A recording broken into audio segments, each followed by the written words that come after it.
Hello friends, in previous class we studied about type 1 and type 2 superconductors. We also studied that type 2 superconductors have wide variety of use as compared to type 1 superconductors. Now we'll see how supercapacitors have importance on their critical temperature.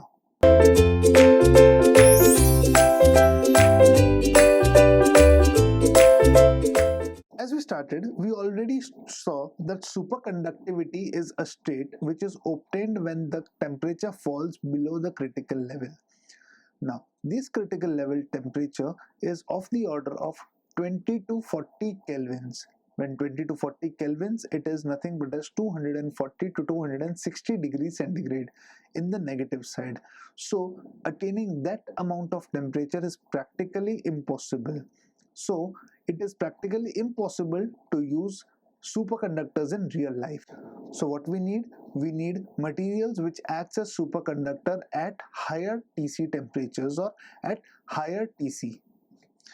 So we can say superconductors are divided into low Tc and high Tc superconductors. But do remember, then this study when was done, the critical temperature which usually found was at around 24 Kelvin. This was taken as the base. So the temperature below 24 was considered to be low Tc and the temperature above 24 was taken to be high Tc. So the first division was temperature less than 24 Kelvin and temperature greater than 24 Kelvin. So this was called as low Tc superconductor and temperature greater than 24 Kelvin was called as high Tc superconductor. Low Tc superconductor was used for materials having lower Tc or Tc less than 24 Kelvin. We used helium as a coolant, and for temperatures greater than 24 Kelvin, we used nitrogen as a coolant. So, why is the need for high Tc superconductors? Well, as discussed, we cannot experiment or we cannot have practical applications of superconductors at this range of temperature. So we need materials which acts as superconductor at around room temperature or maybe somewhat lower than that to have their real world applications. Since this is not possible, there is a continuous research which is going on to develop materials which can act as superconductors at room temperature or somewhere near the room temperatures. Having a superconductor at around 24 Kelvin and below that, it is possible, and this has been done, experimented and tested as well. But the challenge is to have material which acts as a superconductor at the room temperature or somewhere near it is a challenge. So this is why we need high Tc superconductors. Let's see what are the reasons and what are the characteristics of high Tc superconductors. First is the high Tc superconductors are brittle in nature.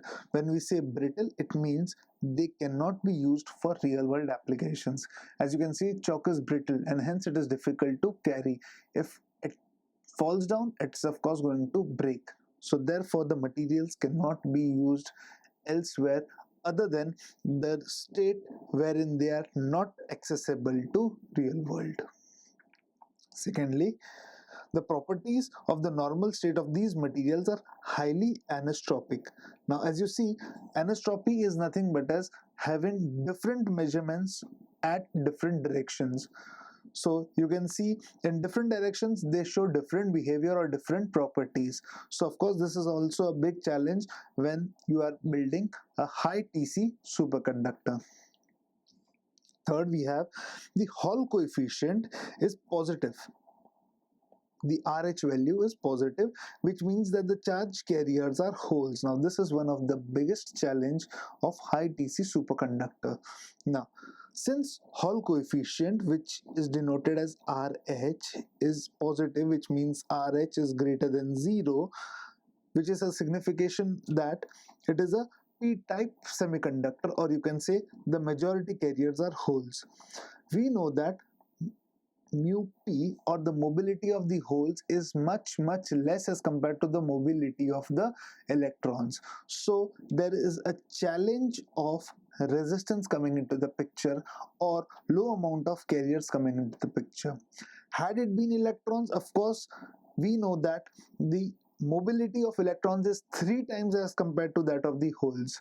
So if Hall coefficient is greater than 0, so the charge carriers are holes, we can say that the charged particles are traveling at a speed which is 1 by third that it would have been with electrons. So this is the most biggest challenge of using a high TC superconductor.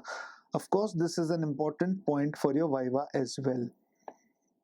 Next, their behavior cannot be explained by BCS theory. Well, BCS is a theory by which we explain the nature of charge carriers and the nature of superconductors in their superconducting state.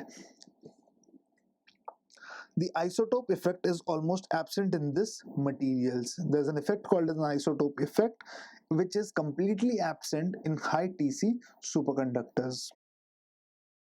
Also, the effect of pressure is different on different materials. Now, we can, of course, we cannot have a material which is showing different materials having different levels of pressure. So therefore, again, this gave a physical constraint in using a high TC superconductor. Thank you.